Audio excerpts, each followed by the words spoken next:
Hello my dear students, मैं Ajay sir फिर से आपके सामने लेके आऊं क्लास 12 केमिस्ट्री यानी रसायन का एक बहुत अच्छा वीडियो।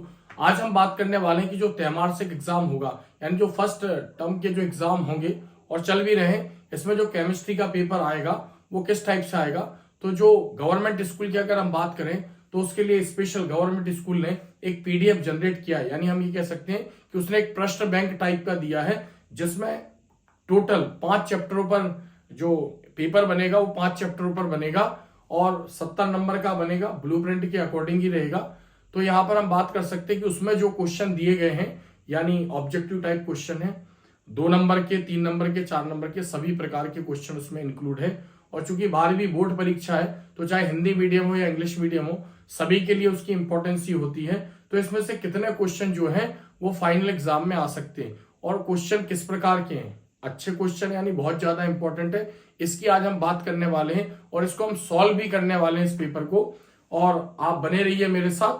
तो यहां पर हम इसकी बात करते हैं। प्रश्न बैंक विषय रसायन विज्ञान कक्षा 12वीं के विद्यार्थियों के लिए 2025-26 समग्र शिक्षा अभियान सेकेंडरी एजुकेशन लोक शिक्षण मध्य प्रदेश। तो यहाँ पर हम बात करेंगे कि जो गवर्नमेंट स्कूल में अभी जो पेपर होने वाला है फर्स्ट टर्म का यानी त्रैमासिक एग्जाम का, इसमें ये 5 चैप्टर आए यानी विलयन विद्युत रसायन, और तीसरा चैप्टर इसमें छोड़ दिया गया है यानी रासायनिक बलगतिकी, और चौथा चैप्टर डीवाई ब्लॉक के तत्व उपसहसंयोजी रसायन और हेलो एल्केन व हेलो एनीन।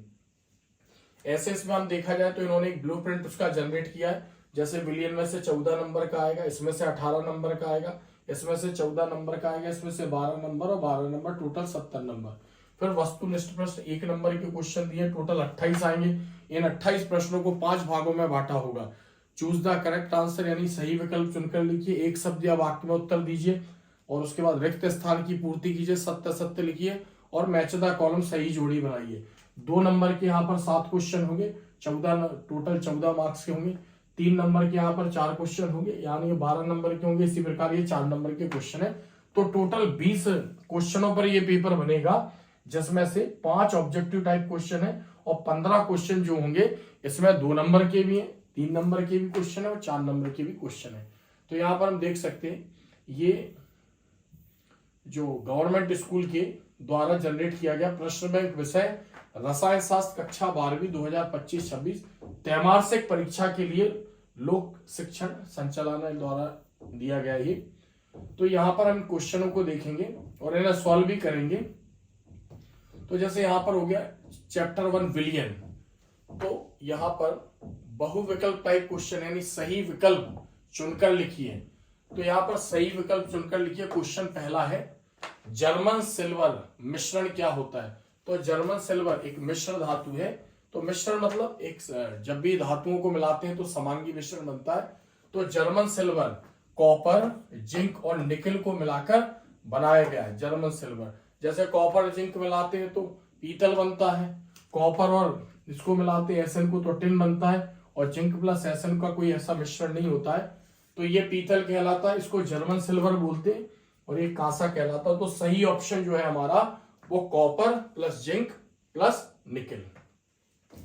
तो फर्स्ट क्वेश्चन। सेकंड क्वेश्चन 2 या 2 से अधिक अवयवों का समांगी मिश्रण है यानी 2 या 2 से अधिक शुद्ध पदार्थों के समांगी मिश्रण को हम विलयन कहते हैं, और हमने पढ़ा भी है 2 या 2 से अधिक शुद्ध पदार्थों के समांगी मिश्रण को विलयन कहते हैं। विलयन को बनाने वाले पदार्थ विलयन के घटक कहलाते हैं, विलय तथा विलायक विलयन के घटक है। तीसरा पीतल है, क्योंकि पीतल एक मिश्र धातु है और मिश्र धातु मतलब धातुओं का मिश्रण, और धातुएं मतलब ठोस। केवल धातुओं में एक मरकरी पारा द्रव है, बाकी सभी धातुएं ठोस होती हैं। तो विलयन का मतलब ये होता है कि 2 शुद्ध पदार्थों को मिलाने पर जो आपस में क्रिया भी ना करे और मिल भी जाए उसको हम बोलेंगे विलयन। तो इसमें ऐसा कोई नहीं है, मतलब पदार्थ की 3 अवस्थाएं होती है, ठोस हो सकता है, द्रव हो सकता है और गैस हो सकता है। 2 शुद्ध पदार्थों को मिलाएंगे, जैसे तत्व शुद्ध होते हैं, यौगिक शुद्ध होते हैं, तो ऐसे 2 तत्वों को मिलाना है जिनमें क्रिया नहीं होनी चाहिए और उन्हें मिल भी जाना चाहिए। ऐसे 2 यौगिकों को मिलाना है जिसमें क्रिया भी नहीं होनी चाहिए और उन्हें एक दूसरे में पूर्ण रूप से मिलकर होमोजीनियस मिक्सचर यानी समांगी मिश्रण बनाना चाहिए। तो अगर द्रव द्रव को मिलाते तो द्रव विलयन, ठोस ठोस को मिलाते तो ठोस विलयन, और गैस को गैस में मिलाते हैं तो गैसीय विलयन। फिर भी विलयन का जो प्रकार है वो विलायक के ऊपर निर्भर करेगा कि विलयन में विलायक क्या है। अगर विलयन में विलायक ठोस है तो हम उसको ठोस विलयन बोलेंगे। विलयन में विलायक अगर द्रव है तो द्रव विलयन बोलेंगे, और विलयन में विलायक अगर गैस है तो उसको गैसीय विलयन बोलेंगे। तो पीतल यहाँ पर, चूंकि पीतल अभी हमने बात करी कॉपर और जिंक को मिलाकर बनाया गया, बट इसका ऑप्शन तो बी था, यहाँ हम इसकी बात करें तो ठोस विलयन, यानी कॉपर भी ठोस है और जिंक भी ठोस है, तो ऐसे इसका ऑप्शन जो है ए करेक्ट है। फोर्थ यहाँ पर हम क्वेश्चन देखते हैं, फोर्थ नंबर का, गैसों की द्रव्य विलयता का नियम किसने दिया था? तो हेनरी ने बताया था कि किसी निश्चित ताप पर विलायक की निश्चित मात्रा में विलय या उपस्थित गैस की मात्रा गैस पर लगाए गए दाब के समानुपाती होती है। यानी किसी द्रव में अगर हमें गैस घोलनी है तो उस गैस को हमें दाब के साथ उस द्रव में प्रवाहित करना पड़ेगा। तो ऐसा किसने बताया था? हेनरी ने बताया था, इसलिए उसका ऑप्शन हेनरी है। फिर एथेनॉल जल में घुलनशील है, इसका मुख्य उदाहरण है, मतलब एथिल एल्कोहल, एथेनॉल C2H5OH का IUPAC नाम एथेनॉल होता है, इसको एथिल एल्कोहल भी बोलते हैं, स्पिरिट ऑफ वाइन और ग्रेन एल्कोहल के नाम से भी जाना जाता है। तो ये भी द्रव है और ये भी द्रव है, तो दोनों मिलेंगे तो कौन सा विलयन बनाएगा? तो अभी हमने बात करी जब दोनों द्रव हो तो मेनली हमें यहाँ विलायक देखना है, तो एथेनॉल भी यहाँ पर द्रव है और जल भी द्रव है, जो ज्यादा होगा वो विलायक होगा। चूंकि दोनों द्रव है इसलिए आपस में मिलेंगे तो क्या बनेगा? द्रव विलयन बनेगा, यानी एथिल एल्कोहल भी द्रव है और जल भी द्रव है, तो दोनों द्रव है, तो ऑप्शन यहाँ पर सी करेक्ट है, द्रव विलयन। नेक्स्ट यहाँ पर क्वेश्चन देखते हैं छठवां, यदि 5.6 ग्राम NaCl को 250 ग्राम जल में, याद रखना जल जब भी आता है तो जल का मतलब विलायक से होता है, नेचुरल सॉल्वेंट भी है, में घोला जाता है तो विलयन की मोलरता क्या होगी? तो विलयन की मोलरता बतानी है, तो हम सभी जानते हैं अगर हम इसको सॉल्व करें कि इसको 5.6 ग्राम, तो यहाँ पर फॉर्मूला क्या होता है, इधर हम देख सकते हैं जो मोलरता का फॉर्मूला होता है वो होता है विलय का भार बटे विलय का अणु भार, और चूंकि यहाँ पर जो विलायक है यहाँ पर 250 ग्राम जल में घोला गया है, तो यहाँ पर हमें विलयन की मोलरता बतानी है। तो यहाँ पर हम इसको ऐसा लिखेंगे 5.85 अपॉन 58.5 इंटू 1000 अपॉन, यहाँ पर आ जाएगा 250 ग्राम, इससे ये 4 बार कट जाएगा, और यहाँ पर अगर इसके डेसिमल को हटा देंगे यहाँ पर, तो ये इससे सीधे कितने बार कट जाएगा? यहाँ पर ये सीधे 10 बार कट जाएगा, डेसिमल को हटा देंगे, तो 2 2 जा 4 और 2 5 जा 10, यानी यहाँ पर क्या हो जाएगा 2/5, और डिवाइड करेंगे तो 0.4 इसका आंसर आएगा, तो इसका करेक्ट आंसर है 0.4। तो यदि 5.85 ग्राम NaCl को 250 ग्राम जल, यहाँ पर जल की जगह विलयन होना चाहिए, क्योंकि जल अगर यूज करेंगे तो फिर वो मोलरता में आ जाएगा, और इतना ज्यादा क्वेश्चनों को उलझाते भी नहीं है, तो 5.85 ग्राम NaCl को 250 ग्राम जल में घोला जाता है, ठीक है। तो अगर जल लिखते तो फिर यहाँ पर मोलरता आना चाहिए था, और अगर विलयन लिखेंगे तो मोलरता आना चाहिए था, बट यहाँ पर कुछ भी होता है, यहाँ पर आप ध्यान दें, चूंकि जल होता तो मोलरता निकालने को बोलता, और विलयन है क्योंकि मोलरता में विलयन यूज होता है, 1 लीटर विलयन में उपस्थित विलय के मोलों की संख्या 1 लीटर विलयन, और जो मोलरता की परिभाषा होती है वो 1000 ग्राम विलायक या 1 किलोग्राम विलायक में उपस्थित विलय के मोलों की संख्या। कुल मिलाकर यहाँ पर जल होता तो मोलरता होती, और जल की जगह विलयन होता तो मोलरता होती, बट इसके आंसर पर कोई इफेक्ट नहीं पड़ता, यानी दोनों का आंसर एक जैसा होता है, यूनिट चेंज हो जाती है। मोलरता की यूनिट होती है मोल पर लीटर और मोलरता की यूनिट होती है मोल पर केजी, तो कुल मिलाकर वहां पर जो भी होता इसका आंसर 0.4 रहेगा। नेक्स्ट हम देखते हैं यहाँ पर क्वेश्चन नंबर 7। क्वेश्चन नंबर यहाँ पर हम 7वां देखते हैं, 1 मिलियन मतलब 10 लाख विलयन में उपस्थित विलय के ग्रामों की संख्या, खाली स्थान 1 ग्रामों की संख्या कहलाती है। तो यहाँ पर आपने पढ़ा होगा पीपीएम में सांद्रता, पीपीएम में सांद्रता मतलब विलयन के 10 लाख भार वाले भाग में उपस्थित, 10 लाख भार वाले भाग में उपस्थित विलय के भार भागों की संख्या को विलयन की पीपीएम में सांद्रता कहते हैं। तो यहाँ पर जो इसका आंसर आएगा वो पीपीएम आएगा, पार्ट्स पर मिलियन, क्योंकि 1 मिलियन विलयन में उपस्थित विलय के ग्रामों की संख्या को यहाँ पर हम बोलेंगे पीपीएम में सांद्रता, क्योंकि ये एम मतलब तो मोलरता हो जाना चाहिए, एम मतलब मोलरता हो गया, वो मोल प्रभाज हो गया, तो यहाँ पर जो मिलियन वर्ड यूज हो रहा है वो केवल पीपीएम में यूज होता है, पार्ट्स पर मिलियन, यानी 10 लाख। नेक्स्ट यहाँ पर क्वेश्चन देखते हैं 8वां, यदि 4 ग्राम NaOH 500 मिलीलीटर विलियन में उपस्थित है तो विलियन की मोललता होगी। तो यहाँ पर क्वेश्चन, अब आप देखो यहाँ पर विलियन यूज कर रहा है जबकि मोललता है तो यहाँ पर जल यूज करना चाहिए। तो थोड़ा सा क्वेश्चन वो वाला भी गलत था, उसमें मोललता आना चाहिए था अगर जल दिया था, और इसमें विलियन दिया है तो मोलरता आना चाहिए। ठीक है, फिर भी मैंने बोला क्वेश्चन के आंसर पर कोई इफेक्ट नहीं पड़ेगा।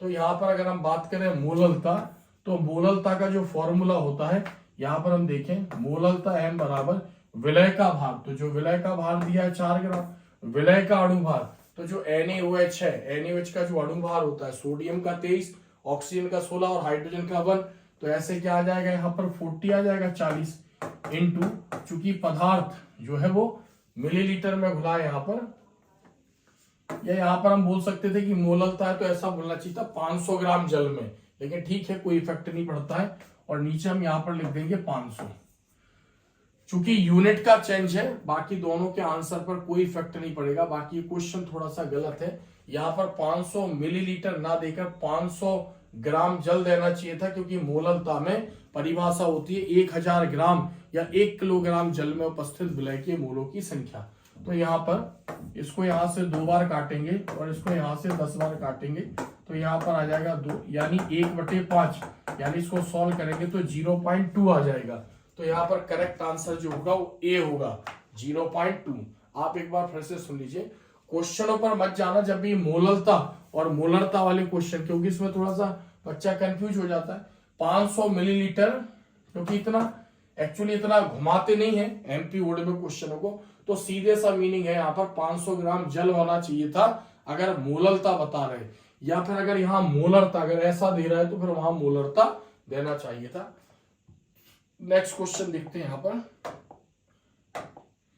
क्वेश्चन नंबर 9, उच्च क्वथन स्थिर क्वाथी मिश्रण का मुख्य उदाहरण है। मतलब उच्च तापी स्थिर क्वाथी मिश्रण, तो हमने पढ़ा है विलयन जो होते हैं, यानी द्विअंगी विलयनों को 2 भागों में बांटा गया है, आदर्श विलयन और अनादर्श विलयन।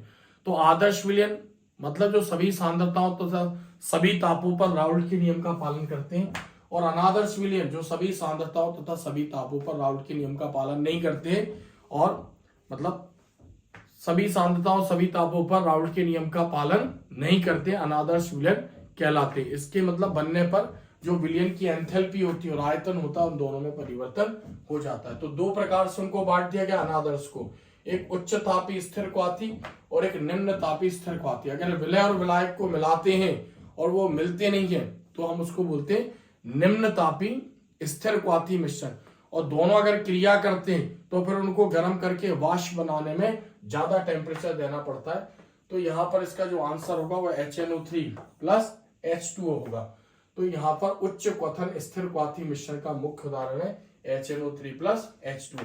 लगभग ये मिश्रण 120.5 डिग्री सेल्सियस पर वाष्पित होता है और अपने क्वथनांक से ज्यादा होता है। बाकी जैसे ये 78 पर होता है, ये 69 पर कुछ होता है, और ये तो कोई मतलब ये कोई मिश्रण ही नहीं होता है यहाँ पर, क्योंकि वो CO2 गैस H2O में मिली है, वो सोडा वाटर का उदाहरण है। यहाँ पर देखते हैं 10वां क्वेश्चन, जल के लिए मोलल क्वथनांक उन्नयन स्थिरांक का मान क्या है। मोलल क्वथनांक उन्नयन स्थिरांक मतलब 1 मोल विलय को 1000 ग्राम विलायक में घोलने पर विलायक के क्वथनांक में जो वृद्धि होती है उसे मोलल क्वथनांक उन्नयन स्थिरांक कहते हैं। तो जल का क्वथनांक 373 केल्विन होता है, तो उसमें 1 मोल अगर हम अवाष्पशील विलय मिलाते हैं तो जो जल का क्वथनांक है वो 0.52 बढ़ जाएगा, यानी इतना उसका क्वथनांक बढ़ जाता है। तो करेक्ट ऑप्शन यहाँ पर ए है। नेक्स्ट क्वेश्चन सेकंड, रिक्त स्थानों की पूर्ति कीजिए।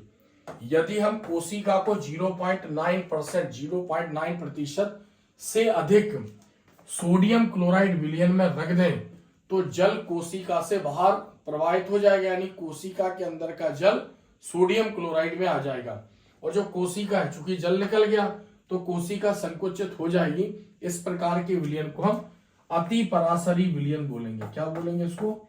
अति परासरी विलयन। अति परासरी विलयन मतलब हाइपरटोनिक सॉल्यूशन। कोशिका को NaCl के सांद्र विलयन में रख दिया तो कोशिका से जल निकलकर कोशिका की चारों तरफ की झिल्ली अर्धपारगम झिल्ली के समान कार्य करेगी, मतलब परासरण की क्रिया द्वारा कोशिका का जल बाहर निकल आएगा और कोशिका जो होगी सिकुड़ जाएगी। तो ये एक अति परासरी विलयन का उदाहरण है। नेक्स्ट, यदि तांबा मतलब कॉपर को सोने में घोला जाए, क्योंकि दोनों यहाँ पर धातु है, तांबा भी धातु है, सोना भी धातु है, तो दोनों को मिलाएंगे तो एक मिश्र धातु बनेगी। यहाँ पर मिश्र धातु बनेगी, यानी तांबा भी ठोस है और सोना भी ठोस है, घोला जाए तो खाली स्थान प्रकार का विलयन बनेगा, यानी ठोस प्रकार का विलयन यहाँ पर प्राप्त होगा। या हम कह सकते हैं समांगी, चूंकि अब इसमें कंफ्यूजन वाला क्वेश्चन है ये, तो ऐसा लिखना समांगी ठोस प्रकार का विलयन। समांगी लिखेंगे भी नहीं तो विलयन का अर्थ अपने आप में समांगी मिश्रण ही होता है, तो ठोस लिखने पर भी काम चल जाएगा। यदि तांबे को सोने में घोला जाए तो ठोस प्रकार का विलयन प्राप्त होगा। नेक्स्ट यहां पर तीसरे नंबर का क्वेश्चन देखते हैं।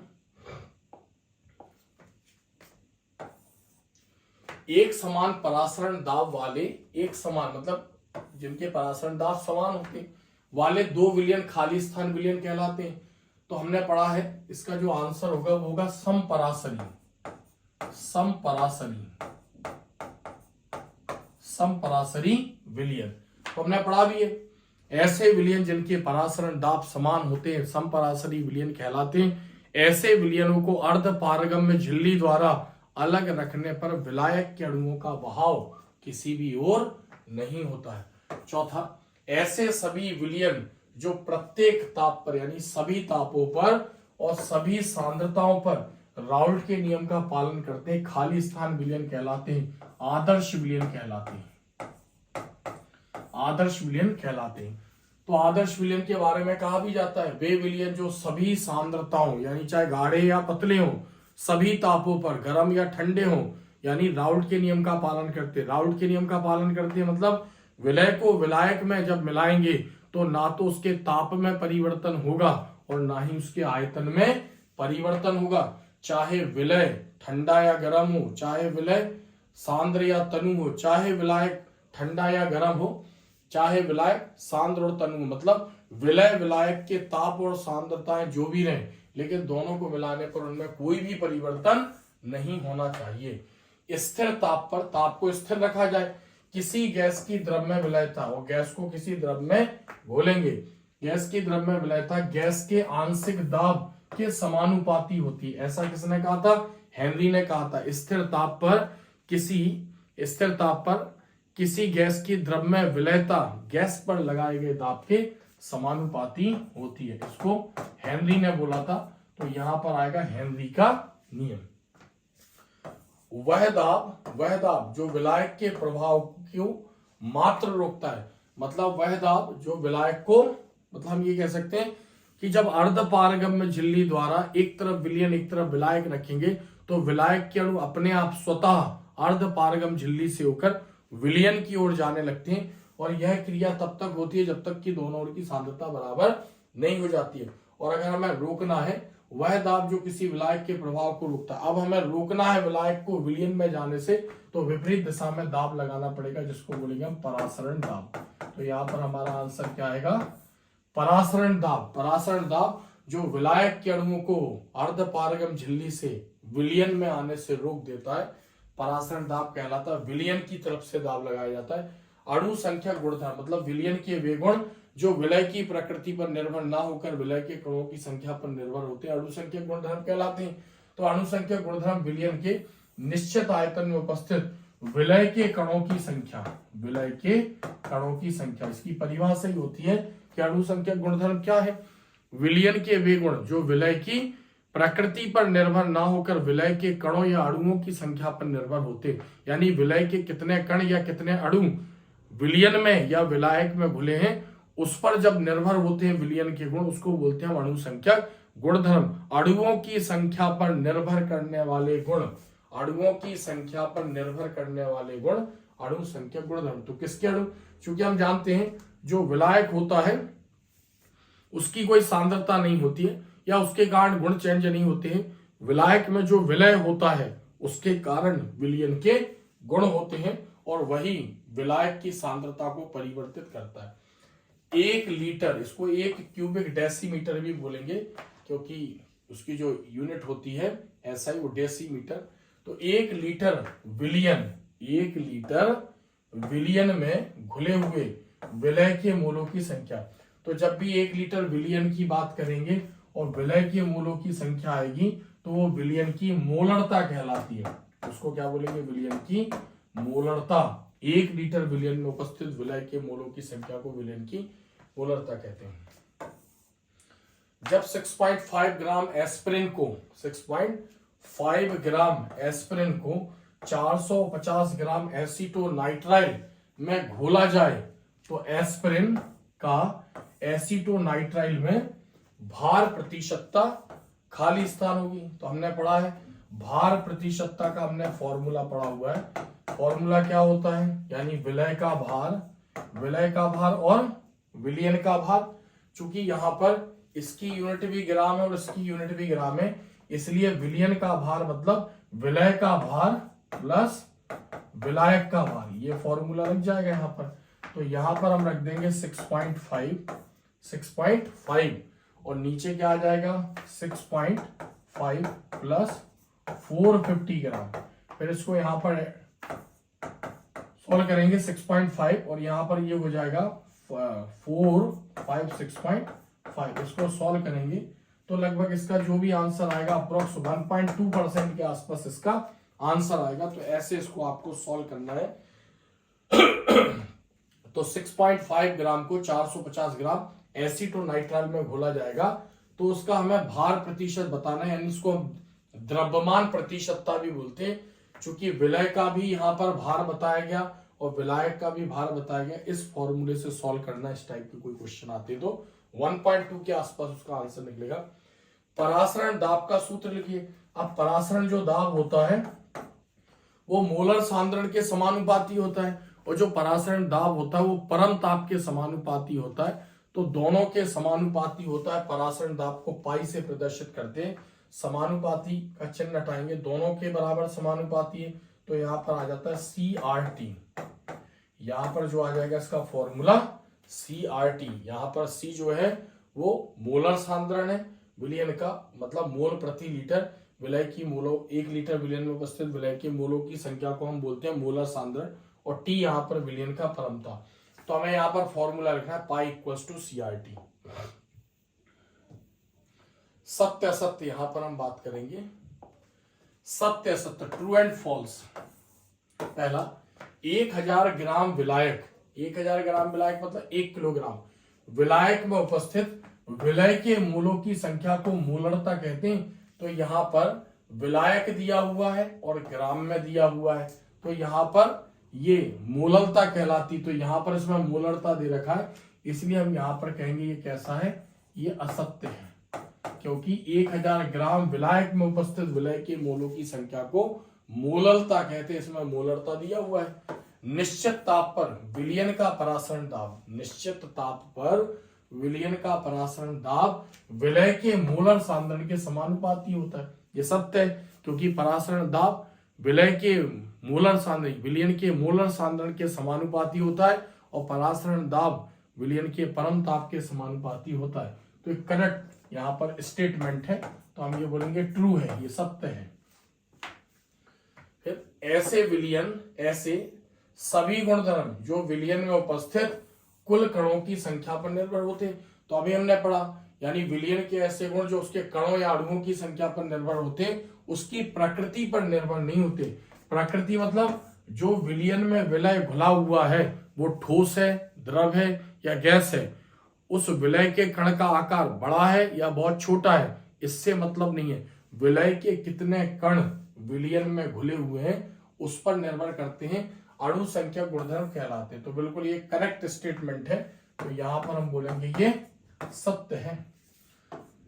चौथा, वह विलयन जो संगठन में बिना परिवर्तन के आश्रित होता है और स्थिर क्वाथी मिश्रण यानी एजियोट्रॉप कहलाता है। तो हमने पढ़ा है स्थिर क्वाथी मिश्रण या एजियोट्रॉपिक मिश्रण, यानी वह विलयन जो बिना संगठन परिवर्तन के एक ही ताप पर उबलता है और पर्टिकुलर टेम्परेचर पर ठंडा करते हैं तो उसमें कोई अपघटन नहीं होता उसके अवयवों में, उसको हम स्थिर क्वाथी मिश्रण बोलते हैं। ये सत्य है। सत्य मतलब वैसे विलय और विलायक अगर मिले हैं, अगर दो द्रव मिले हैं, उनको गर्म करते हैं तो उनके क्वथनांक अलग अलग होने चाहिए और जब भी हम उनको गर्म करेंगे, लेकिन स्थिर क्वाथी मिश्रण केमिस्ट्री का एक अपवाद है। मतलब एक ही ताप पर उसके जितने कंपोनेंट हैं वो वाष्पित भी हो जाते हैं और ठंडा करते हैं तो बगैर अपघटन के वो आश्वित मतलब ठंडे भी हो जाते हैं, द्रव अवस्था में परिवर्तित हो जाते हैं। उनके रासायनिक संगठन में कोई परिवर्तन नहीं होता, यानी उनके इंटरनल स्ट्रक्चर चेंज नहीं होते। तो एक प्रकार से ये अपवाद है। कुल मिला के क्वेश्चन का जो स्टेटमेंट है वो सही है। वे विलयन जिनमें विलय की मात्रा अपेक्षाकृत अधिक है, विलय बहुत ज्यादा है, तनु विलयन कहलाता है। तो तनु विलयन में विलय कम होता है, विलायक ज्यादा होता है। तो यहां पर ये स्टेटमेंट जो है वो असत्य है, क्योंकि तनु विलयन में विलय की मात्रा कम तथा विलायक की मात्रा ज्यादा होती है। जल में उपस्थित फ्लोराइड आयनों की 1 ppm यानी पार्ट्स पर मिलियन मात्रा दंत क्षय को रोकती है, किंतु 1.5 ppm मात्रा दांतों को कर्बूरित यानी पीलापन होने का कारण होती है। यह सत्य है। अगर फ्लोराइड आयन की मात्रा जल में इतनी है तो दांतों में पीलापन आने लगता है। 7वां पॉइंट, ऐसा मोलर द्रव्यमान जो सामान्य मान की तुलना में निम्न या उच्च होता है असामान्य मोलर द्रव्यमान कहलाता है। ये कथन भी सत्य है। सत्य मतलब विलय को जब विलायक में घोला गया तो कितने अणुओं का मतलब उसके कितने अणुओं का यानी कितने अणुओं का वियोजन हुआ और वियोजन के बाद कितनों का संगुणन हुआ, इसके अनुपात को बोलते हैं हम असामान्य मोलर द्रव्यमान, एबनॉर्मल मोलार मास भी इसको बोलते हैं। नेक्स्ट 8वां, सोडा जल एवं शीतल पेय में CO2 की विलयता बढ़ाने के लिए बोतल को अधिक दाब पर बंद किया जाता है। ये सत्य है, क्योंकि हेनरी ने बताया था कि अगर हमें निश्चित ताप पर या स्थिर ताप पर किसी द्रव में, किसी विलायक या किसी विलयन में गैस को घोलना है तो अधिक दाब पर गैस को प्रवाहित करके और उसको बंद सील्ड कर देना पड़ेगा, नहीं पैक कर देना पड़ेगा। तो यहाँ पर यह स्टेटमेंट भी सत्य है, यानी अधिक दाब पर गैसों को डालकर द्रव में या विलायक या विलयन में उसको पैक कर दिया जाता है। 9वां, साम्य अवस्था में वाष्प प्रवस्था हमेशा उस अवयव की धनी होती है जो अधिक वाष्पशील होते हैं। तो जो अधिक वाष्पशील होता है तो साम्य अवस्था में वाष्प प्रवस्था हमेशा उस अवयव की धनी होती है जो अधिक वाष्पशील होता है। ये कथन भी यहाँ पर सत्य है, क्योंकि जो ज्यादा वाष्पित होता है फिर वो द्रव में परिवर्तित हो जाएगा, यानी साम्य अवस्था स्थापित हो जाएगी। तो ये सत्य है। 10वां, विलयन जो एक निश्चित संगठन पर राउल्ट से अधिक धनात्मक विचलन प्रदर्शित करते हैं, उच्च क्वाथी स्थिर क्वाथी बनाते हैं। यहाँ पर तो राउल्ट चूंकि अनादर्श विलयन दो प्रकार का, ये विलयन दो प्रकार का होता है, एक आदर्श और एक अनादर्श। अनादर्श दो प्रकार के होते हैं, धनात्मक और ऋणात्मक। तो धनात्मक में जो विलयन होता है वो जल्दी वाष्पित हो जाता है। तो इसमें क्या बता रहे हैं, विलयन जो एक निश्चित संगठन पर राउल्ट नियम से अत्यधिक धनात्मक विचलन प्रदर्शित करते हैं। उच्च क्वाथी नहीं होंगे, ये निम्न क्वाथी होती है, यानी धनात्मक विचलन जो प्रदर्शित करते हैं वो कम ताप पर जल्दी वाष्पित हो जाते हैं, क्योंकि उसमें विलय और विलायक आपस में क्रिया नहीं करता है। तो ये बोल रहे हैं उच्च क्वाथी होंगे, उच्च क्वाथी नहीं होंगे, ऋणात्मक उच्च क्वाथी होंगे। तो यहाँ पर ये स्टेटमेंट यहाँ पर गलत है। तो यहाँ पर क्या आना चाहिए, असत्य आना चाहिए। नेक्स्ट देखते हैं यहाँ पर सही जोड़ी मिलाइए। सही जोड़ी मिलाइए। यहाँ पर क्वेश्चन नंबर 4, मोलरता जो मोलरता है, सही जोड़ी मिलाइए। तो यहाँ पर दो दिए ए और बी और ए और बी, यानी दो यहाँ पर क्वेश्चन दिए हैं। तो जो मोलरता है वो मोलों की संख्या है। मोलरता क्या है, मोलों की संख्या। हिमांक में अपनमन del TF equals to KF into M। प्रदूषण को ppm में व्यक्त करते हैं, पार्ट्स पर मिलियन में। और वान हाफ गुणांक यहाँ पर ये आएगा डेल TB, यानी वानठाप गुणांक मतलब जो आयनिक यौगिक है वो जल में आयनित होकर कितने आयन देते हैं, यानी आई वानठाप गुणांक यानी वानठाप फैक्टर को आई से डिनोट करते हैं। तो आई इंटू के बी इंटू एम, और के बी यहाँ पर क्या है, मोलर क्वथनांक पुण्य स्थान, और एस्पिन का जो फॉर्मूला होगा वो ये होगा। तो ये इसके आंसर है। फिर यहाँ पर 1 मोलार Al2SO4 होल थ्राइस विलियन, इसका आंसर आएगा, मतलब इसको पानी में डालेंगे तो ये 2 एल्यूमिनियम देगा और 3 सल्फेट आयन देगा, तो 3 और 2 5, इससे पता चल रहा है। तो इसका आंसर यहाँ पर 5 आएगा। यानी जब हम इसको आयनित करेंगे, एक बार इसको देख लो, Al2SO4 whole thrice aluminium sulphate को जब जल में डालेंगे तो 2 एल्यूमिनियम ये रिलीज करेगा, 3 + 4, और 3 SO4 ये देगा। तो यहाँ पर 3 SO4 उसने दिए, 2 एल्यूमिनियम दिए, तो इसका आंसर 5 है। ऋणात्मक विचलन जो होगा वो एसीटोन प्लस क्लोरोफॉर्म का मिश्रण यहाँ पर ऋणात्मक विचलन दर्शाता है। हेनरी का नियम M = M है गैस की मात्रा, KH हेनरी स्थिरांक, और P है गैस पर लगाया गया दाब, ये इसका नियम भी था। स्थिर ताप पर किसी गैस की निश्चित मात्रा में, किसी विलायक की निश्चित मात्रा में उपस्थित विलय गैस की मात्रा गैस पर लगाए गए दाब के समानुपाती होती।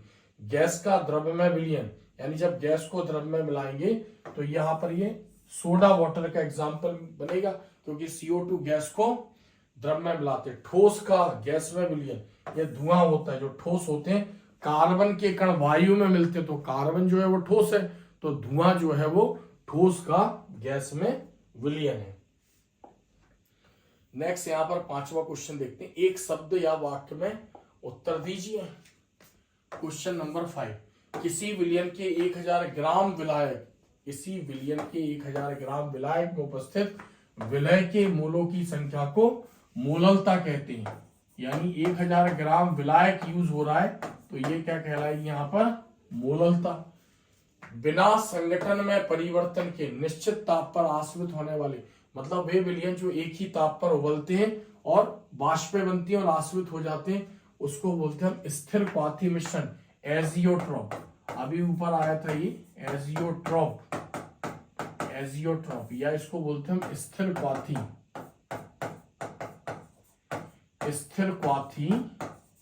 मिश्रण या विलयन, स्थिर क्वाथी मिश्रण या विलयन।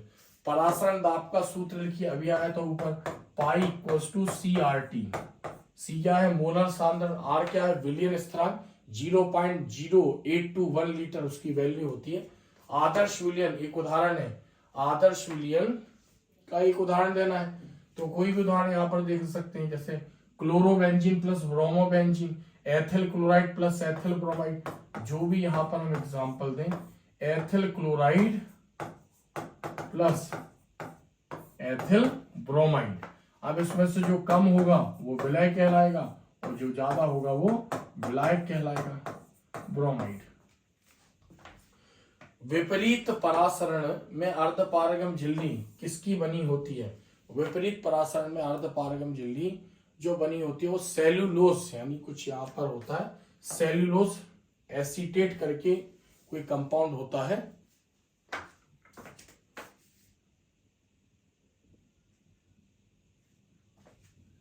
विपरीत परासरण में अर्धपारगम झिल्ली किसकी बनी होती है? तो अभी मैंने बताया सेल्यूलोज एसीटेट की झिल्ली बनी होती है। नेक्स्ट, अणु संख्या गुणधर्म के प्रेक्षित मान, अणु संख्या गुणधर्म के प्रेक्षित मान और सैद्धांतिक मान यानी प्रैक्टिकली और थ्योरेटिकली मान के अनुपात को वान हाफ फैक्टर बोलते हैं या वान हाफ गुणांक बोलते हैं। वान हाफ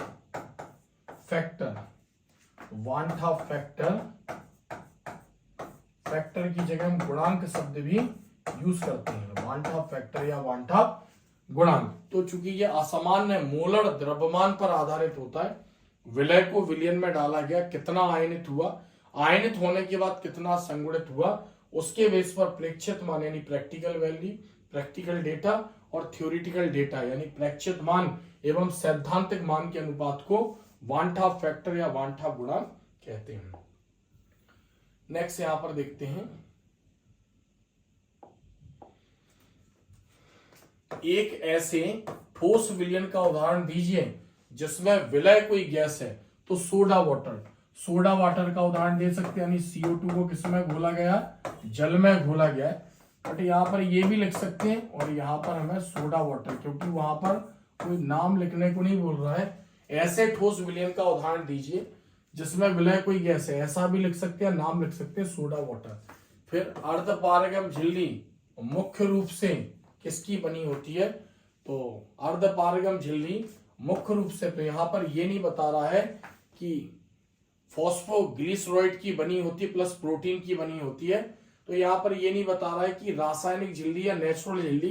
तो यहाँ पर थोड़ा सा ये आंसर हम ये कह सकते हैं कि इसमें क्लियर नहीं बता रहा है। नेचुरल प्राकृतिक अर्धपारगम झिल्ली की बात कर रहा है, मतलब जैसे कोशिका झिल्ली होती है या प्रयोगशाला में बनाते हैं। तो यहाँ पर थोड़ा सा क्वेश्चन, तो फॉस्फोग्लिसराइड प्लस प्रोटीन, अगर प्राकृतिक झिल्ली की बात करते हैं तो फॉस्फोग्लिसराइड प्लस प्रोटीन, और अगर हम आर्टिफिशियल झिल्ली की बात करते हैं तो कॉपर फेरोसाइनाइड की बनी होती है, जिसको प्रयोगशाला में यहाँ पर बताया जाता है। तो ये थोड़ा सा डाउटफुल यहाँ पर क्वेश्चन है, तो आप इसको एक बार देख लेना। विलयन में विलय की मात्रा कम होने पर विलयन क्या कहलाएगा, विलयन में विलय कम है उसको बोलेंगे हम तनु विलयन। तनु विलयन वे विलयन जिनमें विलय की मात्रा विलायक की तुलना में कम होती है, तनु विलयन कहलाते हैं। 1 मिलियन विलयन मतलब ppm में उपस्थित विलय की मात्रा को क्या कहते हैं हम, ppm में सांद्रता, पार्ट्स पर मिलियन। अब यहाँ पर 2 नंबर के क्वेश्चन दिए हुए हैं। अभी केवल हम सारे ऑब्जेक्टिव के, सारे चैप्टरों के ऑब्जेक्टिव देखते हैं, फिर हम कल जो है वो 2 नंबर 3 नंबर वाले क्वेश्चनों को सॉल्व करेंगे, 2 नंबर 3 नंबर वाले। तो यहाँ पर 2 नंबर 3 नंबर 4 नंबर, इन क्वेश्चनों को हम कल सॉल्व करेंगे। आज हम इनके ऑब्जेक्टिव देखते हैं केवल। तो यहाँ पर चैप्टर नंबर 2, चूंकि त्रैमासिक एग्जाम में गवर्नमेंट स्कूल का जो केमिस्ट्री का पेपर हो रहा है उसमें 5 चैप्टर आ रहे हैं, विलयन, विद्युत रसायन, DY/F ब्लॉक के तत्व, उपसह संयोजन यौगिक, और हेलो एल्केन और हेलो एरीन। तो यहाँ पर ऑब्जेक्टिव को देखते हैं। अगर बच्चे के 28 ऑब्जेक्टिव सही होते हैं फाइनल एग्जाम में, तो कहा जाता है वो बच्चा 70 में से 65 के ऊपर मार्क्स लाने के चांसेस होते हैं। तो ऑब्जेक्टिव का एक इंपॉर्टेंट रोल है। थोड़ा सा लॉजिक लगाकर अगर 4-6 ऑब्जेक्टिव गलत हो गए, मान लो हमारे 5 ऑब्जेक्टिव गलत हो गए, यानी हमारे एक क्वेश्चन का आंसर गलत हो गया 4 नंबर वाले का, तो यहाँ पर सही विकल्प चुनकर लिखिए। Zn2+ और Cu2+ आयनों की सांद्रता इकाई होती है। इस प्रकार की युक्ति को क्या कहा जाता है, तो इस प्रकार की युक्ति को हम गैल्वेनिक सेल बोलते हैं, क्योंकि जो गैल्वेनिक सेल होता है वो एक विद्युत रासायनिक सेल है, उसको डैनियल सेल के नाम से भी जानते हैं।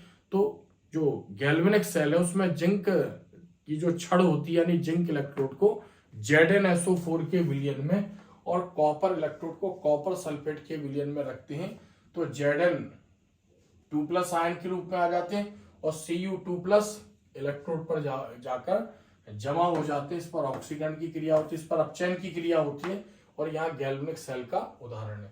सेकंड, प्रतिरोधकता या विशिष्ट प्रतिरोध, स्पेसिफिक रेजिस्टेंस का प्रतिलोम यानी उल्टा जो कहलाता है वो विशिष्ट चालकता कहलाता है, क्योंकि हमने पढ़ा भी है विशिष्ट चालकता जो होता है वो विशिष्ट प्रतिरोध का व्युत्क्रम होता है। तो यहाँ पर जो विशिष्ट प्रतिरोध होता है इसको रो से प्रदर्शित करते हैं, रो से, और विशिष्ट चालकता को के कप्पा से प्रदर्शित करते हैं।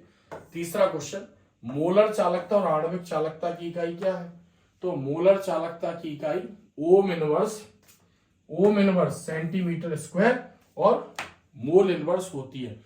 चूंकि जो फॉर्मूला होता है मोलर चालकता का, आपने देखा होगा मोलर चालकता का जो फॉर्मूला होता है वो K × 1000 अपॉन मोलारिटी होता है। तो इस बेस पर इसकी यूनिट रखेंगे ओम इनवर्स सेंटीमीटर इनवर्स, इसको लिखेंगे सेंटीमीटर क्यूब, और यहां पर ये आ जाएगा मोल इनवर्स, तो ऐसे इसकी यूनिट आ जाएगी मोल, तो इसको मोल पर लीटर, इसको लिखते क्यूबिक सेंटीमीटर पर लीटर, तो लीटर से लीटर कट जाएगा, तो यूनिट आ जाएगी क्यूबिक सेंटीमीटर से 1 सेंटीमीटर कट जाएगा, तो ohm inverse centimetre square mole inverse, ऐसी इसकी यूनिट आ जाएगी। मैं आपको फिर बता दे रहा हूं, यहां पर जो के की यूनिट होती है वो होती है मोल इनवर्स यहाँ पर इसकी जो के की यूनिट होती है ओम इनवर्स सेंटीमीटर इनवर्स और इनटू सेंटीमीटर क्यूब। तो इससे एक सेंटीमीटर से कैंसिल हो जाएगा तो सेंटीमीटर स्क्वायर हो जाएगा, और नीचे से जो मोल है वो ऊपर जाएगा तो मोल इनवर्स हो जाएगा। तो यहाँ पर ओम इनवर्स सेंटीमीटर स्क्वायर और मोल इनवर्स इसकी यूनिट होगी। जंग का सही सूत्र क्या है? जंग का सूत्र होता है Fe2O3.XH2O। इसको बोलते हैं हम हाइड्रेटेड फेरिक ऑक्साइड Fe2O3.XH2O, यानी आयरन के ऊपर नमी जमा होती है जो गैसों को अवशोषित करती है, फिर यह अशुद्धि आयरन से क्रिया करती है और आयरन अपने इलेक्ट्रॉन देता है। यानी जो यहाँ पर लोहे का जंग लगना एक संक्षारण का उदाहरण भी है, और संक्षारण की जो प्रोसेस होती है वो ऑक्सीकरण पर आधारित होती है। सेल स्थिरांक की इकाई क्या है? सेल स्थिरांक दो इलेक्ट्रोड के बीच की दूरी और एक इलेक्ट्रोड के अनुप्रस्थ काट का क्षेत्रफल होता है, जिसकी यूनिट निकलती है centimetre inverse. Zn Cu2 plus zinc और प्लस Cu2 प्लस, तो यहाँ पर Zn2 प्लस यानी Zn ने अपने इलेक्ट्रॉन कॉपर को दे दिए और कॉपर ने इलेक्ट्रॉन गेन किए यहाँ पर। तो ये कौन सी क्रिया है? तो यहाँ पर ऑक्सीकरण भी हो रहा है क्योंकि जिंक इलेक्ट्रॉन दे रहा है और कॉपर इलेक्ट्रॉन ले रहा है, तो ऑक्सीकरण और अपचयन दोनों हो रहा है। तो ऑक्सीकरण और अपचयन दोनों जिसमें होता है उसको बोलते हैं हम रेडॉक्स अभिक्रिया। नेक्स्ट यहाँ पर देखते हैं 7वें नंबर का क्वेश्चन। क्वेश्चन नंबर 7, संचायक सेल में प्रयुक्त होने वाला पदार्थ क्या है? सीसा संचायक सेल में लेड यूज करते हैं। लेड की जो होती है वो मतलब प्लेटें होती है, एक लेड होती है और एक लेड ऑक्साइड होती है, तो कुल मिलाकर उसमें जो मेटल यूज हो रही है धातु वो लेड यूज होती है। फिर SHE स्टैंडर्ड हाइड्रोजन इलेक्ट्रोड, मानक हाइड्रोजन इलेक्ट्रोड भी बोलते हैं, कि विभव का मान कितना होता है? 0 होता है। मानक हाइड्रोजन इलेक्ट्रोड एक संदर्भ इलेक्ट्रोड है, यानी एक अर्ध इलेक्ट्रोड है जिसका उपयोग विद्युत रासायनिक सेल में दूसरे अर्ध सेलों के विभव को ज्ञात करने में होता है। उसको ऐसे बनाया गया है कि वो एनोड के समान भी कार्य कर सकता है, कैथोड के समान भी कार्य कर सकता है, ऑक्सीकरण की क्रिया भी हो सकती है और अपचयन की क्रिया भी उस पर हो सकती है। यानी वो एक संदर्भ इलेक्ट्रोड है और उसका जो पोटेंशियल होता है, विभव होता है, वो 0 वोल्ट माना गया है। लोहे में जंग लगने की क्रिया बहुलीकरण नहीं है, अपचयन नहीं है, ऑक्सीकरण। चूंकि लोहा अपने इलेक्ट्रॉन देता है, जनरली लोहे के इलेक्ट्रॉन निकलते हैं उसमें से, यानी जो लोहा होता है वो 2 इलेक्ट्रॉन, एक परमाणु 2 इलेक्ट्रॉन देगा या 3 इलेक्ट्रॉन भी दे सकता है। तो यानी एक ऑक्सीकरण क्रिया है, यानी 2 इलेक्ट्रॉन भी दे सकता है और 3 इलेक्ट्रॉन भी वो लूज कर सकता है। तो एक ऑक्सीकरण अभिक्रिया है। और हाइड्रेटेड फेरिक ऑक्साइड एक यौगिक बन जाता है जो अशुद्धि है लोहे की। चालकता सेल के इलेक्ट्रोड के मध्य की दूरी, चालकता सेल में इलेक्ट्रोड के मध्य की दूरी और इलेक्ट्रोड के अनुप्रस्थ काट का क्षेत्रफल, अभी हमने बताया था किसी विद्युत अपघटनीय सेल में डूबे 2 इलेक्ट्रोड के बीच की दूरी तथा एक इलेक्ट्रोड के अनुप्रस्थ काट के क्षेत्रफल के अनुपात को सेल स्थिरांक कहते हैं। तो बाकी उसकी यूनिट भी हमने बताई थी अभी ऊपर, यानी सेंटीमीटर इनवर्स उसकी यूनिट आती है। सेकंड, रिक्त स्थानों की पूर्ति कीजिए। मानक हाइड्रोजन इलेक्ट्रोड या नॉर्मल हाइड्रोजन इलेक्ट्रोड सेल का विभव, मानक हाइड्रोजन इलेक्ट्रोड या नॉर्मल मानक हाइड्रोजन इलेक्ट्रोड, अभी हमने पढ़ा कितना आंसर है इसका? 0 वोल्ट। कितना होना चाहिए? 0 वोल्ट, यानी उसका वोल्ट 0 होता है। लोहे पर जिंक धातु की परत चढ़ाना खाली स्थान कहलाता है। तो जिंक धातु की परत चढ़ाना ऐसा गैल्विन ने बताया था, इसलिए हम उसको गैल्वनीकरण बोलते हैं। क्या बोलते हैं उसको? गैल्वनीकरण। यानी लोहे पर जिंक धातु की परत चढ़ाने की क्रिया गैल्वनीकरण कहलाती है। फिर सीसा संचायक सेल में खाली स्थान विद्युत अपघट का कार्य करता है। तो इसमें H2SO4 सल्फ्यूरिक अम्ल विद्युत अपघट का कार्य करता है। ऐसे पदार्थ जो जलीय विलयन में अत्यधिक आयनित होते, यानी वे पदार्थ जो जलीय विलयन में अत्यधिक या पूर्णतः आयनित हो जाते हैं, प्रबल विद्युत अपघट्ट कहलाते हैं। तो इसका आंसर यहां पर होगा प्रबल विद्युत अपघट्ट। प्रबल विद्युत अपघट्ट।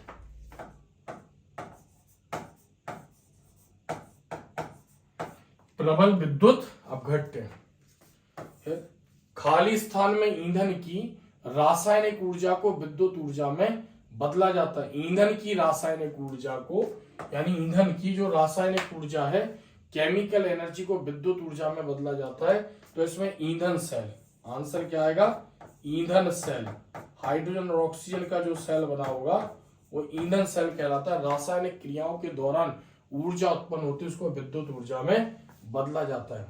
नेक्स्ट यहाँ पर 6वें नंबर का क्वेश्चन देखते हैं। यहाँ पर समझ में आ गया। 5वें का जो आंसर था वो ईंधन सेल था। 6वें का आंसर, 1 मोल Al3+ को Al में अपचयन के लिए खाली स्थान फैराडे आवेश की आवश्यकता होती है।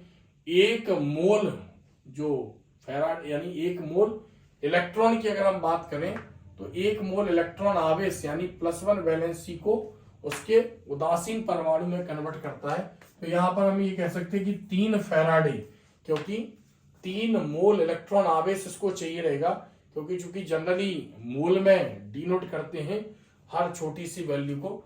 तो 1 मोल अगर Al3+ है तो 1 मोल यानी 1 इलेक्ट्रॉन पर उसकी वैलेंसी कम हो जाएगी, तो हम कह सकते हैं 3 फैराडे आवेश की आवश्यकता होगी।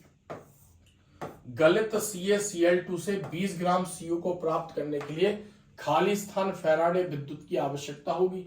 तो जो कैल्शियम का मास होता है यहाँ पर, यानी गलित CaCl2 से 20 ग्राम यानी कैल्शियम को प्राप्त करने के लिए यहाँ पर हम कह सकते हैं 1 फैराडे विद्युत की आवश्यकता होगी।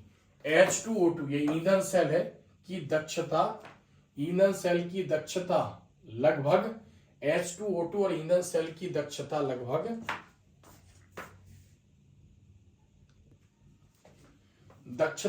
70% होती है। कितनी होती है इसकी दक्षता? 70% होती है।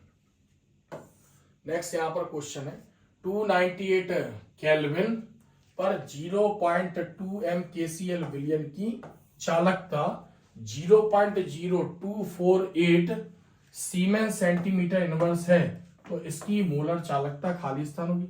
हम जानते हैं मोलर चालकता का जो फॉर्मूला होता है लैम्डा m = K × 1000 और अपॉन यहां पर क्या होता है? C होता है।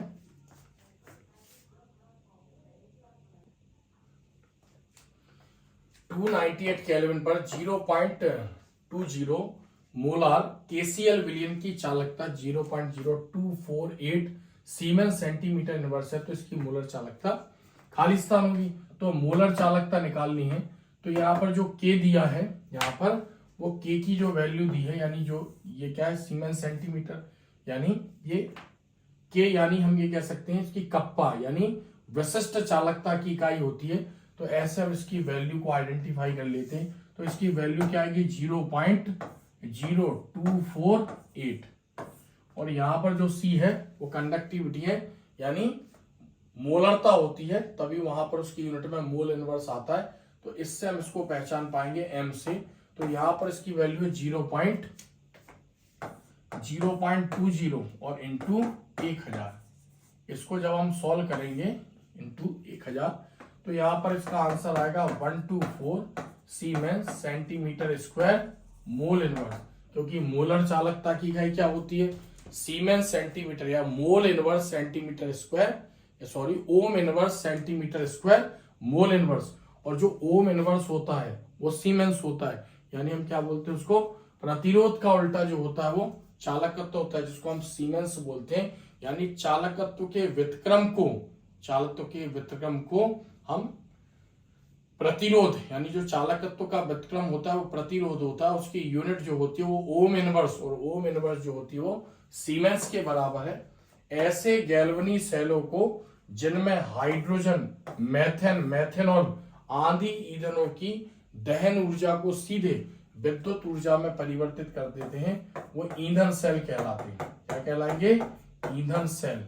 ईंधन सेल मतलब हाइड्रोजन और ऑक्सीजन का यूज करके, यानी उसकी रासायनिक ऊर्जा को यूज करते जनरली। तो हाइड्रोजन, मेथेन और मेथेनॉल को भी, यानी रासायनिक ऊर्जा, इनकी रासायनिक ऊर्जा से भी विद्युत ऊर्जा बनाई जा सकती।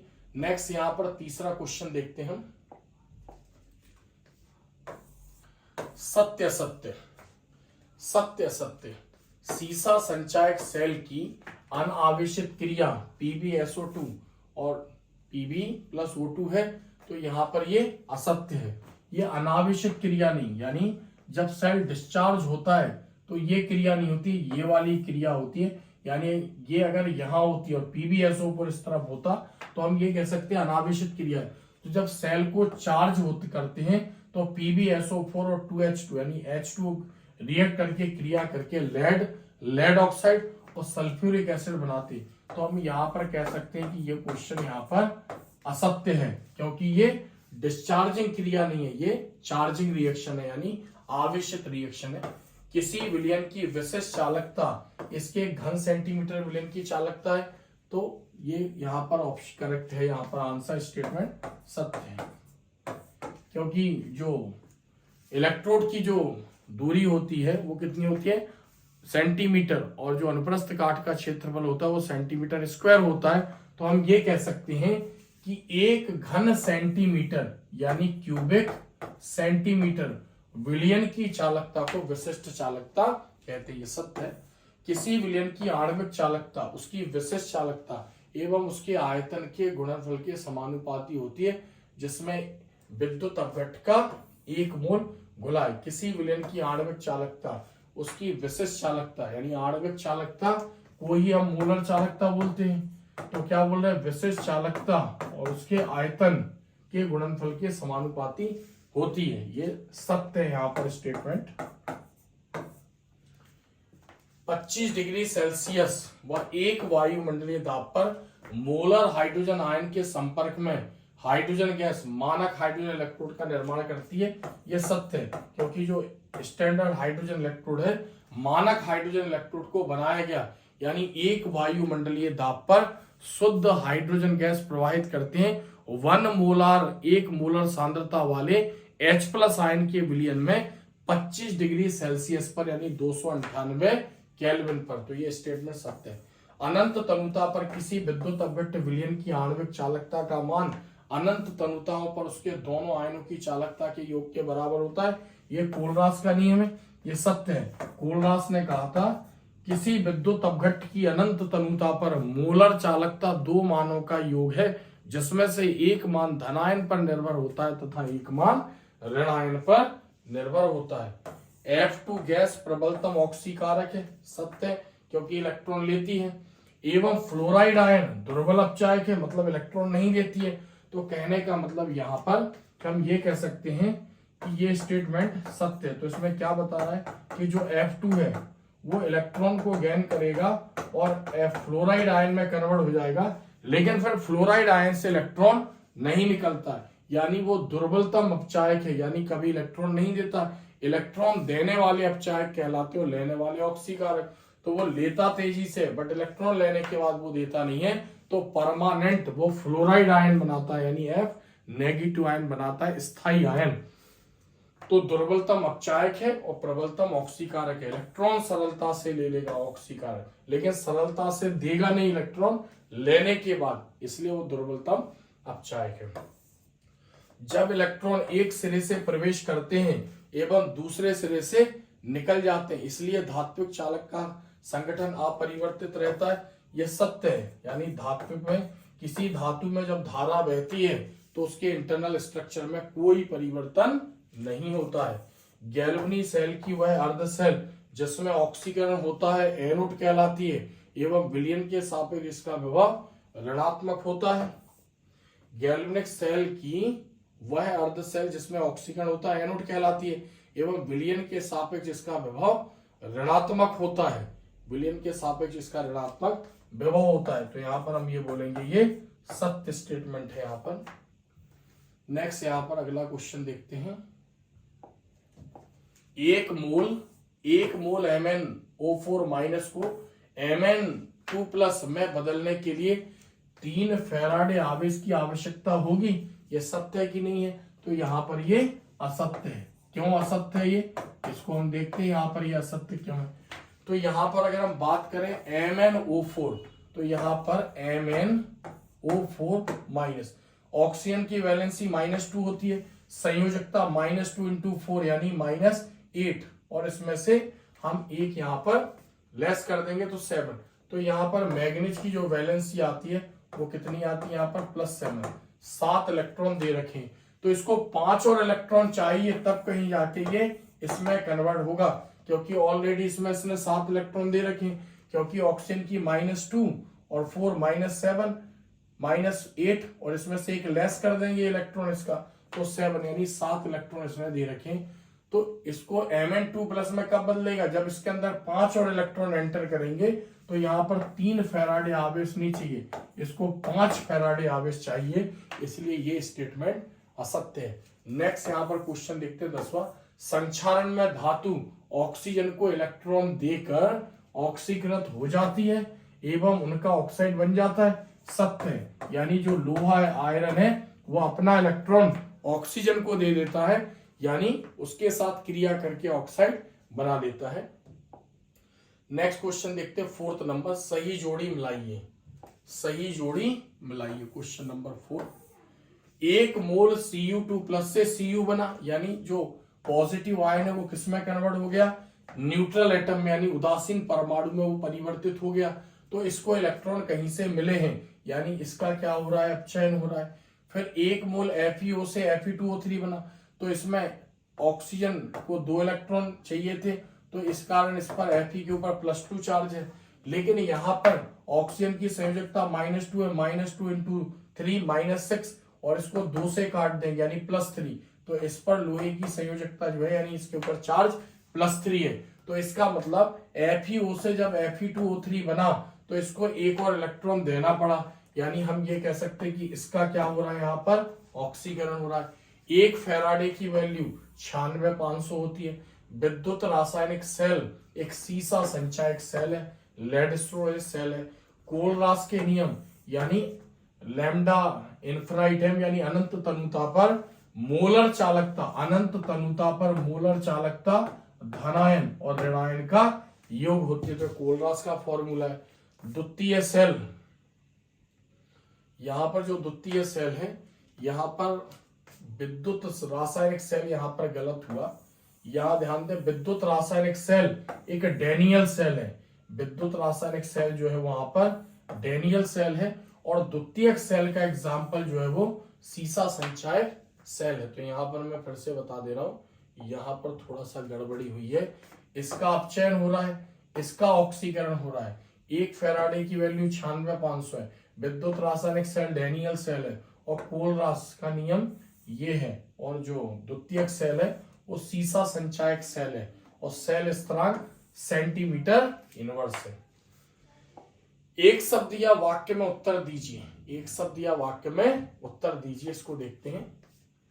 एक शब्द या वाक्य, ऐसी अभिक्रिया जिसमें ऑक्सीकरण व अपचयन साथ साथ होती है रेडॉक्स अभिक्रिया कहलाती है। क्या बोलेंगे इसको, रेडॉक्स अभिक्रिया। यानी एक पदार्थ इलेक्ट्रॉन देता है, दूसरा उसको ग्रहण करता है। जो इलेक्ट्रॉन देता है उसका ऑक्सीकरण होता है, जो ग्रहण करता है उसका अपचयन होता है। जब दोनों क्रियाएं यानी दोनों अर्ध अभिक्रियाएं, ऑक्सीकरण और अपचयन को हम अर्ध अभिक्रियाएं भी बोलते हैं, एक ही अभिक्रिया में होती है तो हम इसको बोलते हैं रेडॉक्स अभिक्रिया। फिर दूसरा, ऐसी युक्ति जिसके द्वारा रासायनिक ऊर्जा को विद्युत ऊर्जा में बदला जाता है। तो रासायनिक ऊर्जा यानी रासायनिक अभिक्रिया के दौरान विद्युत ऊर्जा परिवर्तित होती है, उसको विद्युत रासायनिक सेल बोलते हैं। विद्युत रासायनिक सेल, विद्युत रासायनिक सेल वह सेल जो विद्युत ऊर्जा को रासायनिक ऊर्जा में परिवर्तित करते हैं। किसी चालक का विभवांतर उस चालक में बहने वाली धारा के समानुपाती होता है। यह नियम किसने दिया था, इसको ओम ने दिया था। तो ये ओम का नियम है। यानी किसी विद्युत अपघटनीय सेल में चालक के सिरों पर यानी इलेक्ट्रोड के सिरों पर लगाया गया विभवांतर उसमें बहने वाली विद्युत धारा के समानुपाती होता है, इसे ओम का नियम कहते हैं। या हम ये कह सकते हैं कि चालक के सिरों पर लगाया गया विभवांतर यानी उसमें बहने वाली, चालक में बहने वाली विद्युत धारा के समानुपाती होता है। यानी जो स्टोरेज करंट है, जब हम उसको किसी चालक को देंगे तो जितना उसके अंदर स्टोर है उतना ही वो उस तार में से या इलेक्ट्रोड में से प्रवाहित होना चाहिए, ऐसा ओम ने बताया था। क्या कॉपर सल्फेट विलयन को जिंक के बर्तन में रखा जा सकता है। कॉपर सल्फेट के विलयन को जिंक के बर्तन में रखा जा सकता है।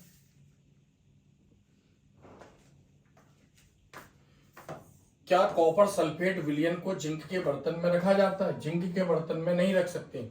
कॉपर सल्फेट जिंक की तुलना में, यानी कॉपर की तुलना में जिंक अधिक क्रियाशील है, तो जिंक कॉपर सल्फेट से क्रिया करके जिंक सल्फेट बना लेगा, यानी कॉपर सल्फेट से क्रिया करके क्या बना लेगा? ZnSO4 बना लेगा। यानी हम ये कह सकते हैं कि जिंक का बर्तन धीरे धीरे पतला होने लगेगा, उसमें छेद हो जाएगा। तो क्या कॉपर सल्फेट के विलयन को जिंक के बर्तन में रखा जा सकता है? नहीं रखा जा सकता है। कॉपर की तुलना में जिंक अधिक क्रियाशील होता है। कॉपर सल्फेट में से कॉपर को विस्थापित करके जिंक जुड़ जाएगा, तो एक विस्थापन अभिक्रिया का भी उदाहरण है। फिर प्रबल अपचायक का एक उदाहरण दीजिए। प्रबल अपचायक का एक उदाहरण दीजिए। तो ये तत्व की बात कर रहा होगा प्रबल अपचायक। तो जैसे लिथियम हो गया, यहाँ पर सोडियम हो गया, पोटेशियम हो गया, रुबिडियम हो गया, सीजियम हो गया, ये प्रबल अपचायक के उदाहरण है। अब ये नहीं बता रहा है कि कौन से ब्लॉक में से, एस ब्लॉक, डी ब्लॉक या पी ब्लॉक। तो प्रबल अपचायक, चूंकि ये क्वेश्चन जो है ये यहाँ पर एक इनकम्प्लीट क्वेश्चन मुझे लग रहा है। तो प्रबल अपचायक जैसे लिथियम, सोडियम जो सरलता से इलेक्ट्रॉन त्याग दें, वो प्रबल अपचायक है। तो जब कुछ नहीं दे रहा तो हम इस प्रकार कुछ लिख सकते हैं, lithium, sodium, potassium, rubidium, caesium.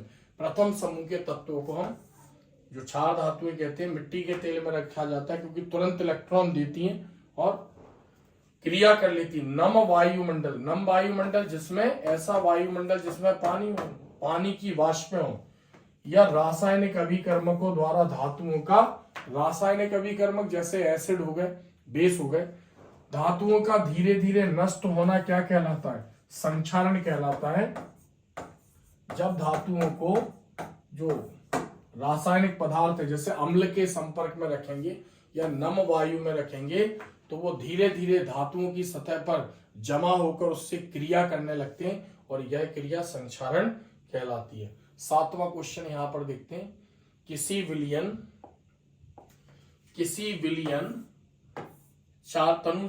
विलयन चालकता तनुता के साथ घटती है। क्यों? क्योंकि इकाई आयतन में उसके आयनों की कमी हो जाती है, इसलिए किसी विलयन की चालकता तनुता के साथ घटती है। इकाई आयतन में उसके आयनों की सांद्रता में कमी होती है। गैल्वनी सेल के दोनों इलेक्ट्रोड के बीच विभवांतर, गैल्वनिक सेल के दोनों इलेक्ट्रोडों के बीच विभवांतर क्या कहलाता है?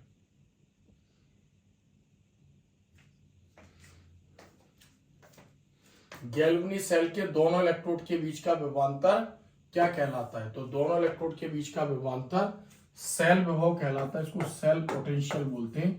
सेल विभव। नम वायुमंडल या रासायनिक अभिक्रियाओं द्वारा, ये क्वेश्चन अभी ऊपर आया है, द्वारा धातुओं का धीरे धीरे नष्ट होना क्या कहलाता है? संक्षारण कहलाता है। ये अभी ऊपर ये क्वेश्चन दोबारा रिपीट हुआ है। सीसा संचायक सेल की आवेशित होने वाली क्रिया लिखिए। अभी हमने ऊपर जो क्वेश्चन लिखा है उसके जस्ट अपोजिट जो रिएक्शन है, यानी जो हमने इसमें पढ़ा है PbSO4 प्लस 2H2O, PbSO4 किसमें कन्वर्ट हो जाएगा? यहाँ पर Pb में प्लस PbO2 और प्लस H2SO4। ये जो है इसकी आवेशित अभिक्रिया है, यानी जब सेल चार्ज होता है तो ये वाली रिएक्शन होती है। यहाँ पर 2 नंबर के क्वेश्चन दिए हैं, फिर आगे 3 नंबर के क्वेश्चन है, 2 नंबर के क्वेश्चन है, 4 नंबर के क्वेश्चन दिए हुए, इनको हम कल सॉल्व करेंगे। नेक्स्ट हम देखते हैं यहाँ पर तीसरा चैप्टर, D व F ब्लॉक के तत्व सही विकल्प चुनकर लिखिए। पहला क्वेश्चन, F ब्लॉक के सभी तत्वों को कहा जाता है? F ब्लॉक के सभी तत्वों को अंतः संक्रमण तत्व कहते हैं, क्योंकि संक्रमण तत्वों के अंदर से ये बाहर रखे गए। लेंथेनाइट तत्वों का सामान्य इलेक्ट्रॉनिक विन्यास, लेंथेनाइट की बात कर रहा है, तो 4F1214 5D021 6S2 ये इसका आंसर होता है। फिर तीसरा, जिंक कैडमियम मरकरी का सामान्य इलेक्ट्रॉनिक विन्यास, चूंकि zinc cadmium mercury D block के तत्व समूह 12 के तत्व, इनका डी ऑर्बिटल पूर्ण रूप से भरा होता है, यानी सब में D10 आएगा, 3D10, 4D10, 5D10, यानी N-1 D10 और NH2, यानी इसका ये ऑप्शन सही है। फिर अंतः संक्रमण तत्व क्या है इसमें से, यानी जो F ब्लॉक एलिमेंटों को हम अंतः संक्रमण तत्व बोलते हैं। संक्रमण तत्वों के अंदर से बाहर रखे गए लेंथेनम के बाद के 14 तत्व लेंथेनाइड, एक्टिनियम के बाद के 14 तत्व एक्टिनाइड, लेंथेनाइड और एक्टिनाइड को हम, चूंकि दोनों मिलाकर 28 एलिमेंट होते हैं, इनको हम एफ ब्लॉक के तत्व कहते हैं। यानी ये डी ब्लॉक के समूह 3 और समूह 4 से, मतलब अंदर से बाहर निकाल के रखे गए, या समूह 3 और 4 को जोड़ रहे हैं संक्रमण तत्वों के, इसलिए हम इनको अंतः संक्रमण तत्व बोलते हैं। तो यहाँ पर जो स्कैंडियम है ये डी ब्लॉक का तत्व है, मरकरी भी संक्रमण तत्व है, और यहाँ पर इट्रियम भी संक्रमण तत्व है। जो सीरियम है, यानी जो सी ऑप्शन है वो करेक्ट है, सीरियम से ही स्टार्ट होता है, लेंथेनाइड सीरी और ल्यूटीशियम 71 पर समाप्त होती है। Fe3+ आयन में अयुग्मित इलेक्ट्रॉनों की संख्या, अयुग्मित इलेक्ट्रॉनों की संख्या Fe, यानी जब लोहा 3 इलेक्ट्रॉन देता है तो इसमें अयुग्मित इलेक्ट्रॉन 5 होते हैं, यानी Fe3+ आयन के फॉर्म में ये अधिक अनुचुंबकीय होता है। डी ब्लॉक के कौन कौन से तत्व संक्रमण तत्व नहीं कहलाते, यानी डी ब्लॉक में कौन से तत्व संक्रमण तत्व नहीं कहलाते, तो अभी मैंने बताया समूह 12, यानी जो समूह 12 आता है उसमें एक के नीचे एक रखे गए, पहले जिंक रखा गया, फिर कैडमियम रखा गया, फिर मरकरी रखा गया, इसको डी ब्लॉक के तत्व नहीं माना गया, क्योंकि इसमें डी फुलफिल हो जाता है, पूरा भर जाता है। और डी ब्लॉक के तत्व हम उन्हें कहते हैं जिसमें डी ऑर्बिटल आंशिक रूप से भरे हों या अयुग्मित इलेक्ट्रॉन हो, उसको बोलते हैं हम डी ब्लॉक के तत्व। इसमें 3D10, 4D10 और 5D10 हो जाता है। नेक्स्ट, ऐसे संक्रमण तत्व का नाम बताइए जो परिवर्ती ऑक्सीकरण अवस्था नहीं दर्शाते हैं। तो मैग्नीज दर्शाता है, कोबाल्ट दर्शाता है, निकल दर्शाता है, लेकिन स्कैंडियम परिवर्ती ऑक्सीकरण अवस्था नहीं दर्शाता है। निम्न में से कौन सा तत्व +2 ऑक्सीकरण अवस्था नहीं दर्शा रहा है? कौन ऐसा है जो 2 इलेक्ट्रॉन नहीं दे रहा है? तो कैडमियम 2 इलेक्ट्रॉन देता है, मरकरी 2 इलेक्ट्रॉन देता है, जिंक 2 इलेक्ट्रॉन देता है, कॉपर यानी 1 इलेक्ट्रॉन भी देता है और 2 इलेक्ट्रॉन भी दे सकता है। तो +2 ऑक्सीकरण अवस्था कॉपर नहीं दर्शाता है। फिर निम्न में से कौन सी सिक्का धातुएं कहलाती? सिक्का बनाने में यूज होता था, तो कॉपर का यूज होता था, चांदी का, तांबे का, सिल्वर का और गोल्ड का। अलग अलग युगों में अलग अलग धातु के सिक्के बनाए गए, तांबे के सिक्के भी बनाए गए, सिल्वर के, चांदी के भी बनाए गए, गोल्ड के सिक्के भी बनाए गए, इसलिए हम इनको सिक्का धातुएं बोलते हैं। सिक्के बनाए जाते थे, यानी क्वाइनेज मेटल बोलते हैं इनको। फिर लेंथेनाइड श्रेणी का कौन सा सदस्य आसानी से +4 ऑक्सीकरण अवस्था दर्शाता है? लेंथेनाइड में 14 तत्व है, सीरियम से स्टार्ट है, ल्यूटीशियम पर खत्म होते हैं। तो जो सीरियम का इलेक्ट्रॉनिक विन्यास होता है वो होता है 4f1, 5d021 और 6s2। ये आसानी से 4 इलेक्ट्रॉन दे सकता है, बाकी इलेक्ट्रॉन 3 दे सकते हैं, ज्यादातर ये 3 इलेक्ट्रॉन देते हैं। लेंथेनाइड श्रेणी के सदस्य ज्यादातर 3 इलेक्ट्रॉन देते हैं। नेक्स्ट क्वेश्चन यहां पर देखते हैं, रिक्त स्थानों की पूर्ति कीजिए। संक्रमण तत्वों का सामान्य इलेक्ट्रॉनिक विन्यास, संक्रमण तत्वों का सामान्य इलेक्ट्रॉनिक विन्यास N-1 D 1 to 10 और NS 1 to 2, 0 to 2 भी लिख सकते हैं, तो बहुत सारी किताबों में दिया है, लेकिन NS 1 to 2 होना चाहिए। या तो S में 1 इलेक्ट्रॉन होता है, S में 2 इलेक्ट्रॉन होते हैं। तो ये अंतिम कक्षा है और इसको बोलते हैं उपांतिम कक्षा। अंतिम कक्षा, उपांतिम कक्षा। तो डी ब्लॉक एलिमेंट के सारे इलेक्ट्रॉन बाहरी कक्षा में न जाकर जो सेकंड लास्ट सेल के डी ऑर्बिटल है उसमें प्रवेश करते हैं, तो इसका सामान्य इलेक्ट्रॉनिक विन्यास होता है। फिर यहाँ पर दूसरा, रिक्त स्थान, खाली स्थान संक्रमण धातु द्रव अवस्था में पाई जाती हैं। तो केवल मरकरी, यहाँ पर जो Hg है नाम भी लिख सकते हैं, मरकरी, पारा भी लिख सकते थे हम, संक्रमण धातु द्रव अवस्था में पाई जाती है। तो टोटल 40 तत्व संक्रमण धातुएं हैं, जिसमें से मरकरी को छोड़ दिया जाए, पारे को, बाकी सभी ठोस होती हैं। यूरेनियम के बाद आने वाले सभी तत्व ट्रांस यूरेनियम बोलते हैं इसको, ट्रांस यूरेनिक या ट्रांस यूरेनियम भी बोल सकते हैं, और ट्रांस की जगह हम इसमें परा यूरेनियम भी बोल सकते हैं, परा यूरेनिक शब्द भी यूज कर सकते हैं, यानी परा यूरेनियम भी बोल सकते हैं। यानी यूरेनियम के बाद के आने वाले तत्वों को ट्रांस यूरेनिक या परा यूरेनिक। जिंगलर नाटा उत्प्रेरक, जिंगलर और नाटा दो वैज्ञानिकों का नाम है। इन्होंने जो उत्प्रेरक बनाया था, यानी उत्प्रेरक वे पदार्थ जो अभिक्रिया की दर को बढ़ा देते हैं, अभिकारक से उत्पाद के बनने की दर को बढ़ा देते हैं, उत्प्रेरक कहलाते हैं। तो जिंगलर नाटा ने उत्प्रेरक बनाया था जो एल्कीन होते हैं उसको मतलब प्लास्टिक में कन्वर्ट करने के लिए एथीन से पॉलीथीन बनाया था, इसलिए जिंगलर नाटा उत्प्रेरक वहां यूज होता है। तो जो जिंगलर और नाटा है इनका जो इन्होंने उत्प्रेरक बनाया था TiCl4 plus C2H5 whole thrice, C2H5 whole thrice ईयर, यानी tri ethyl aluminium plus titanium tetrachloride के मिश्रण को जिंगलर नाटा उत्प्रेरक बोलते, इन्होंने बनाया था। लैंथेनाइट की सुप्रसिद्ध मिश्र धातु को क्या कहते? लैंथेनाइट की सुप्रसिद्ध मिश्र धातु को मिश्र धातु कहते हैं। मिश्र मेटल, ध्यान रखना है यहां पर मिश्र धातु, मिश्र धातु, मिश्र नहीं लिखना है यहां पर, मिश्र लिखना है। मैं फिर बता दे रहा हूं यहां पर मिश्र धातु बहुत सारे इसमें तत्वों को मिलाकर बनाई गई थी और जो इग्निशन डिवाइस है उसकी प्लेटें बनाने में इसको यूज करते, जैसे सिगरेट का जो लाइटर होता है, जब उसको बटन को हम दबाते प्रेस करते हैं तो उसकी प्लेटें टकराती हैं, तो जो प्लेट होती है वो मिस मेटल होती है। कम से कम 8-10 लैंथेनाइट और लैंथेनम को मिलाकर बनाइए। फिर यहाँ पर GD यानी गैडोनियम का इलेक्ट्रॉनिक विन्यास लिखिए। तो गैडोनियम का यहाँ पर हम परमाणु क्रमांक देखें तो 64 होता है। कितना होता है इसका? 64। एक लैंथेनाइट है तो अगर हम यहाँ पर देखें XeF4 यानी जिनोन लिख देंगे, जिनोन, और फिर इसको लिखेंगे 4F7, 4F7, इसमें F आधा बड़ा होता है और 5D1 और 6S2, 5D1 6S2 यानी 54, 54, 55, 56, 57 और 57 के साथ 64। ये इसका इलेक्ट्रॉनिक कॉन्फ़िगरेशन होता है। गैडोनियम यानी लैंथेनाइट, एक लैंथेनाइट सीरीज का तत्व है। फिर यहां पर देखते हैं नेक्स्ट क्वेश्चन, KMnO4 में Mn की ऑक्सीकरण संख्या लिखिए। तो हमें पता है जिसकी ऑक्सीकरण संख्या निकालनी है उसको X मान लेंगे, बाकियों की पता होनी चाहिए। तो पोटेशियम की +1 होती है, ऑक्सीजन की -2 होती है, -2 × 4 -8, एक लेस कर देंगे तो यहां पर मैग्नीज की ऑक्सीकरण अवस्था जो है +7 आ जाएगी।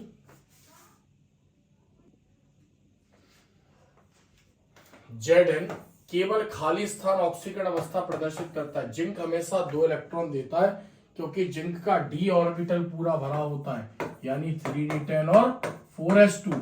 तो भरे हुए ऑर्बिटलों की आयनन ऊर्जा बहुत ज्यादा होती है, उसमें से इलेक्ट्रॉन नहीं निकल पाते, इसलिए जिंक हमेशा 4s के 2 इलेक्ट्रॉन देता है। पोटेशियम परमैग्नेट का रासायनिक सूत्र लिखिए, ऊपर ही लिखा हुआ है KMnO, पोटेशियम परमैग्नेट। परमाणु क्रमांक में वृद्धि पर लैंथेनाइडों की त्रिज्या का आकार क्रमशः घटता जाता है या कम होता जाता है, क्योंकि हमने पढ़ा है कि लैंथेनाइडों के सारे इलेक्ट्रॉन 4f में प्रवेश करते हैं और 4f का परिरक्षण प्रभाव बहुत कम होता है, यानी f में प्रवेश करेंगे तो f के पहले कोई दूसरा f नहीं होता, जिस कारण उसका प्रभावी नाभिकीय आवेश यानी नाभिकीय आवेश हम कह सकते हैं जो प्रोटोनों का पावर है, यानी नाभिक में प्रोटॉन बढ़ते हैं तो कक्षाओं में इलेक्ट्रॉन बढ़ते हैं, सारे इलेक्ट्रॉन 4f में जाते हैं, इसलिए f और नाभिक के बीच में प्रबल आकर्षण बल कार्य करता है। बीच की कक्षाएं सिकुड़ जाती हैं, बाहर की कक्षाएं भी पास हो जाती हैं, इसलिए बाएं से दाएं जाने पर परमाणु क्रमांक बढ़ने पर लैंथेनाइट की त्रिज्या कम हो जाती है। सत्य सत्य अधिकांश संक्रमण तत्व या आयन एवं इनके यौगिक रंगीन होते हैं क्योंकि इनमें dd संक्रमण पाया जाता है। dd संक्रमण का मतलब कि जो d ऑर्बिटल में अयुग्मित इलेक्ट्रॉन होते हैं वो दृश्य प्रकाश की तरंगदैर्घ्य ऊर्जा को अवशोषित कर आगे बढ़ते हैं, एक d से आगे दूसरे d में जाते हैं, जिसको dd संक्रमण कहते हैं। और फलस्वरूप परावर्तित प्रकाश, जब इलेक्ट्रॉन वापस अपनी पोजीशन पर लौटेंगे तो लिए गए प्रकाश को परावर्तित करते हैं, जिस कारण वो रंगीन होते हैं। तो ये एक सत्य स्टेटमेंट है, सत्य है। संक्रमण धातु अच्छे उत्प्रेरक होते हैं, क्यों? क्योंकि इनका पृष्ठीय क्षेत्रफल अधिक होता है। चूंकि d ऑर्बिटल में अयुग्मित इलेक्ट्रॉन होते हैं, d का आकार बड़ा है, इसलिए उनका पृष्ठीय क्षेत्रफल अधिक है, एवं इनमें मुक्त संयोजकता पाई जाती है। बिल्कुल सत्य है ये भी। यानी डी में अयुग्मित इलेक्ट्रॉन है, डी के कारण का पृष्ठीय क्षेत्रफल अधिक है, जिस कारण रासायनिक क्रियाओं में अच्छे उत्प्रेरक होते हैं। अभिकारक अणु यानी डी ब्लॉक के तत्वों की सतह पर आते हैं, ऊर्जा में कमी होती है, आपस में क्रिया करते हैं, अभिकारक के अणु और उत्पाद बनने पर सतह छोड़कर चले जाते हैं, यानी अच्छे उत्प्रेरक होते हैं। अधिकांश संक्रमण तत्व अनुचुंबकीय होते हैं। अधिकांश संक्रमण तत्व अनुचुंबकीय होते हैं। क्यों अनुचुंबकीय प्रकृति के होते हैं? क्योंकि उनमें युग्मित इलेक्ट्रॉन नहीं होते, उनमें अयुग्मित इलेक्ट्रॉन होते हैं, इसलिए ये एक असत्य स्टेटमेंट है। ध्यान रखना आप, यहाँ पर युग्मित इलेक्ट्रॉन नहीं होते, अयुग्मित इलेक्ट्रॉनों के कारण वो अनुचुंबकीय प्रकृति के होते हैं, क्योंकि अयुग्मित इलेक्ट्रॉन चुंबकीय क्षेत्र का निर्माण करते हैं, इसलिए वो चुंबकीय प्रकृति के होते हैं। असत्य स्टेटमेंट है। लेंथेनाइट संकुचन के कारण लेंथेनाइट तत्वों को पृथक करने में कठिनाई होती है। सत्य है बिल्कुल, क्योंकि उनके आकार लगभग एक जैसे हो जाते हैं, इसलिए उनको पृथक करना कठिन होता है। क्यूपरस आयन रंगीन होते हैं। क्यूपरस आयन यानी जब कॉपर एक इलेक्ट्रॉन देता है तो उसमें कोई भी अयुग्मित इलेक्ट्रॉन नहीं होता है, एक इलेक्ट्रॉन देने पर।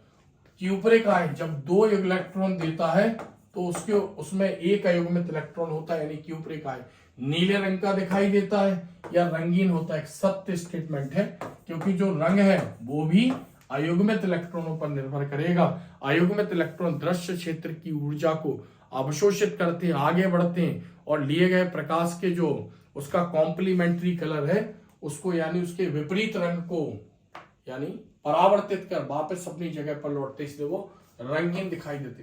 अंतः संक्रमण तत्वों का सामान्य इलेक्ट्रॉनिक विन्यास N-2 है 1 to 14 करेक्ट स्टेटमेंट है, यानी इसको F ब्लॉक के तत्व भी बोलते हैं। इनका इलेक्ट्रॉनिक विन्यास यही होता है। Ce की मिश्र धातु लाइटर के निर्माण के काम आती है। अभी हमने पढ़ा मिस मेटल बनती है इससे, लाइटर के जो प्लेट होती है उसको बनाने के काम आती है, सत्य है। फिर Mn2+ का चुंबकीय आघूर्ण 3.9 बोर मैग्नेटॉन होता है, गलत है, क्योंकि इसमें 5 अयुग्मित इलेक्ट्रॉन होते हैं, तो 5 पॉइंट कुछ करके, चूंकि जो चुंबकीय आघूर्ण निकालने का सूत्र होता है √N+2 बोर मैग्नेटॉन, इसकी यूनिट होती है चुंबकीय आघूर्ण की, तो यहाँ पर इसके अयुग्मित इलेक्ट्रॉनों की संख्या 5 होती है, जिस कारण इसकी वैल्यू 5 पॉइंट कुछ आनी चाहिए, तो ये स्टेटमेंट यहाँ पर असत्य है। अयुग्मित इलेक्ट्रॉनों की संख्या जितनी अधिक होगी उसका चुंबकीय आघूर्ण उतना ही अधिक होगा, तो यह असत्य है। लेंथेनम तथा लेंथेनाइट श्रेणी की धातुएं श्वेत तथा मृदु होती हैं, सत्य है। सभी चांदी के समान चमकदार व मुलायम धातुएं होती हैं। फिर जिंक, कैडमियम, मरकरी को संक्रमण तत्व कहा जाता है? नहीं कहा जाता है, क्योंकि इनके डी ऑर्बिटल पूरे भरे हुए होते हैं। नेक्स्ट यहाँ पर 4th क्वेश्चन देखते हैं। सही जोड़ी मिलाइए, सही जोड़ी मिलाइए। ए और बी नारंगी ध्रुव। क्रोमिल क्लोराइड की जो वाष्पें होती है वो नारंगी होती हैं। 3D1 और 4s2 स्कैंडियम का इलेक्ट्रॉनिक विन्यास होता है।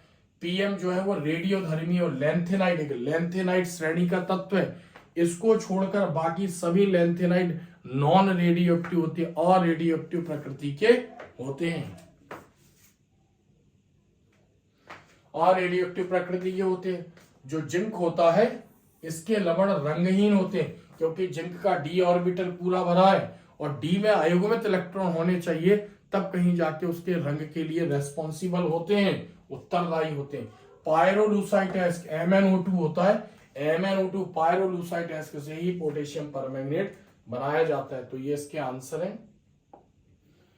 फिर एक वाक्य शब्द में उत्तर दीजिए। प्रथम संक्रमण श्रेणी में कौन सी धातु अधिकतम ऑक्सीकरण अवस्था प्रदर्शित करती है? मैग्नीज प्रदर्शित करती है सबसे ज्यादा, यानी +2 से लेके +7, यानी +2 से लेके +7 तक इलेक्ट्रॉन देती है मैग्नीज। 5 तो उसमें अयुग्मित इलेक्ट्रॉन होते हैं, 2 s के होते हैं। चुंबकीय आघूर्ण का सही सूत्र लिखिए। अभी हमने लिखा चुंबकीय आघूर्ण बराबर क्या लिखेंगे? N+2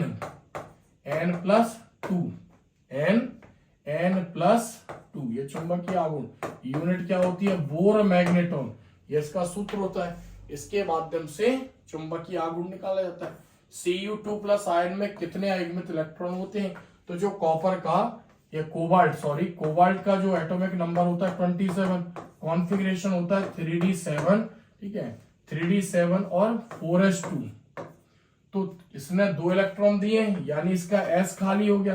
तो अगर हम इसके d ऑर्बिटल की बात करें तो d में 5 बॉक्स होते हैं, 7 इलेक्ट्रॉन है, 1 2 3 4 5, यहाँ पर 6 7। तो इसमें अयुग्मित इलेक्ट्रॉन 3 है। तो Cu में अयुग्मित इलेक्ट्रॉनों की संख्या 3 होगी, 3 इलेक्ट्रॉन है इसमें अयुग्मित।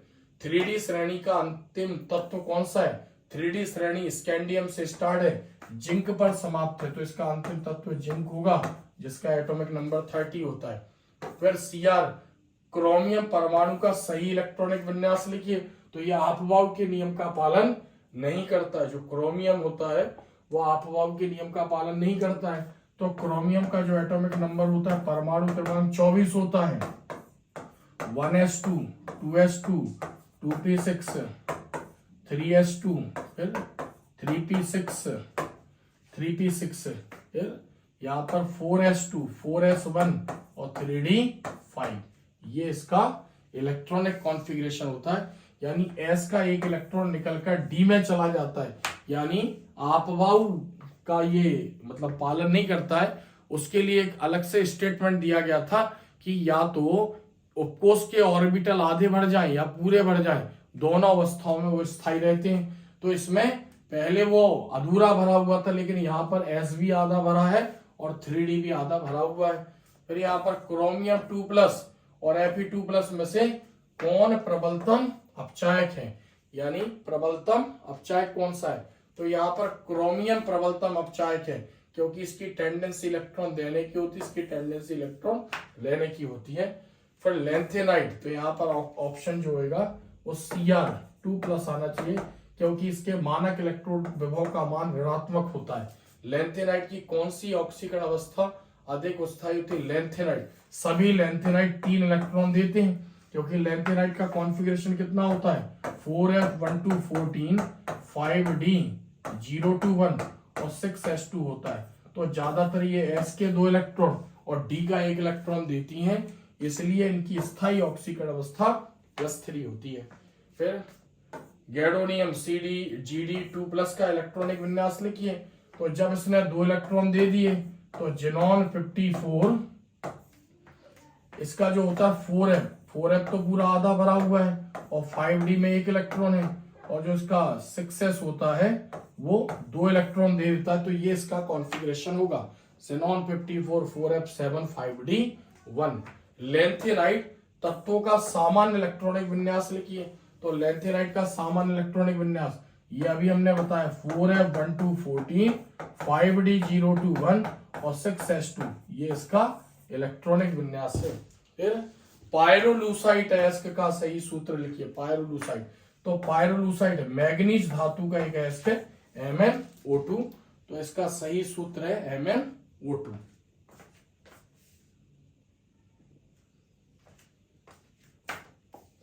फिर यहाँ 2 नंबर के क्वेश्चन आ गए यहाँ पर। फिर यहाँ पर 3 नंबर के क्वेश्चन है, 4 नंबर के क्वेश्चन है। तो क्वेश्चनों को हम कल सॉल्व करेंगे। फिर यहाँ पर उपसहसंयोजी यौगिक, उपसहसंयोजी यौगिक यहाँ पर, क्योंकि उपसहसंयोजी यौगिक भी आ रहा है, हेलो एल्केन और हेलो एरिन भी आ रहा है। तो अभी हमने यहाँ पर यानी पहला चैप्टर विलयन, दूसरा चैप्टर विद्युत रसायन, तीसरा चैप्टर डी-वाई ब्लॉक के तत्वों के सभी ऑब्जेक्टिव को एक्सप्लेन करते हुए हमने समझा। तो जहां तक मैंने देखा बहुत इंपॉर्टेंट ऑब्जेक्टिव है, फाइनल एग्जाम में इसमें से 100% ऑब्जेक्टिव एग्जाम में पूछे जाएंगे। तो ऑब्जेक्टिव अभी हमने यहाँ देखे, कल हम क्वेश्चन सॉल्व करेंगे 2 नंबर, 3 नंबर और 4 नंबर के। और ये जो 2 चैप्टर रह गए उपसहसंयोजी यौगिक और हेलो एल्केन और हेलो एरिन, इनके भी क्वेश्चनों को हम कल सॉल्व करेंगे, ऑब्जेक्टिव और इनके क्वेश्चनों को, और क्वेश्चनों को भी देख के बताएंगे कि कितने आ सकते हैं। बट इसके ऑब्जेक्टिव बहुत महत्वपूर्ण है। लिटरली जो मैं पढ़ाता हूं वो इसी पर बेस्ड रहते। तो मैंने भी जितने भी ऑब्जेक्टिव पढ़ाए बहुत इंपॉर्टेंट है। तो मेरे पढ़ाए हुए ऑब्जेक्टिव 99% इसमें इंक्लूड थे। तो अगर आप इनको पढ़ते हैं तो आपके जो त्रैमासिक एग्जाम हो या अर्धवार्षिक हो या फाइनल एग्जाम हो, इसी में से क्वेश्चन पूछे जाएंगे। तो मैंने कोशिश किया है कि आपको ऑब्जेक्टिव समझ में आ जाए। कल हम फिर लौटेंगे इसके पार्ट 2 के साथ, और इसमें क्वेश्चन और ये 2 जो चैप्टर रह गए इनके एमसीक्यू भी सॉल्व करेंगे। अगर वीडियो आपको अच्छा लगता है तो कमेंट्स जरूर किया करें। आप कमेंट्स करते हैं तो मैं और भी अच्छे वीडियो आपके लिए लाऊंगा। मैं तब तक आपके साथ हूं जब तक आपका एग्जाम नहीं हो जाता है। और अपने दोस्तों को भी शेयर कीजिए ताकि उनका भी हम भला कर सकें। इसी के साथ आज वीडियो का समाप्त करते हैं। कल फिर हम इसके नेक्स्ट पार्ट यानी जो बचा हुआ है उसको सॉल्व करेंगे। दोनों चैप्टर के ऑब्जेक्टिव, उपसय संयोजी और हेलो एल्केन, और बाकी सभी चैप्टरों के 2 नंबर, 3 नंबर और 4 नंबर के क्वेश्चनों को सॉल्व करेंगे। आज के लिए इतना ही है। धन्यवाद।